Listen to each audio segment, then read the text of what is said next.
Hey everyone, and welcome. If you're studying for your AWS Solution Architect certification, you know that getting a handle on the AI and machine learning services is absolutely crucial.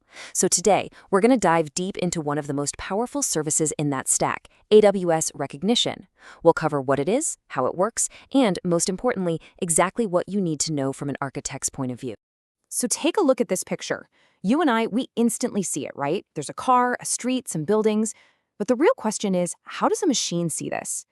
Well, to a computer, it's really just a giant grid of pixels, a bunch of numbers.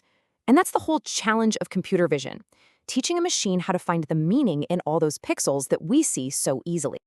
So imagine if you could just give your applications that power. I mean, the ability to analyze photos, automatically moderate user-generated content, or even understand what's happening in a live video stream, all without you having to become a machine learning expert. Well, that is the exact problem AWS Rekognition was built to solve. Okay, let's break down the official definition, because you're going to want to know these keywords for the exam. AWS Rekognition is a fully managed, serverless computer vision service. Fully managed means you don't have to worry about provisioning or patching servers. And serverless means you only pay for the analysis you actually do. It's basically the super powerful, API-driven service that puts complex deep learning right at your fingertips. All right, so here's our game plan for really getting a grip on this. We'll start with the core analysis workflows, then we'll check out all the cool detection features you can use, and then we'll get to the most important part for the exam, how you actually architect, secure, and operate solutions using Rekognition. Let's kick things off with the first big decision you have to make as an architect. Are you analyzing static images or are you working with video? Because believe me, the way you approach them is fundamentally different. And this diagram, well, it really tells the whole story.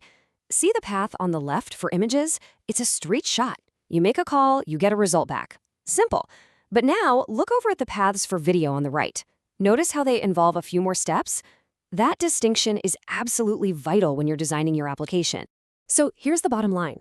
Image analysis is synchronous. You call an API, like detect labels, and your application just waits for that JSON response to come back right then and there.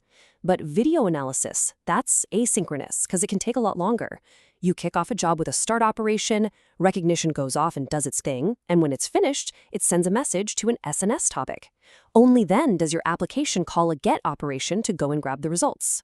Understanding that event-driven pattern for video is absolutely key. So now that we know how it works, let's get into the fun stuff. What can it actually do? Rekognition has this massive toolkit of features that you can just plug right into your applications. I mean, it goes way beyond just finding a face in a picture. The Detect Faces API gives you back this incredibly rich set of metadata. Is the person smiling? What's their estimated age range? Are they wearing glasses? It can even analyze emotions. This lets you build apps that have a much, much deeper level of understanding. And here's a really relevant one, especially for industrial or healthcare scenarios. PPE detection. You can automatically monitor an image or a video feed to make sure people are following safety rules, checking for things like face masks, helmets, and gloves. Oh, and content moderation is a huge use case. If your app has any kind of user-generated content, you can use Rekognition to automatically flag images and videos that fall into any of these categories. It helps you automate your safety and compliance workflows and do it at scale. And you can't forget about text detection. The Detect Text API can actually read text that's inside an image, like from a license plate or a street sign.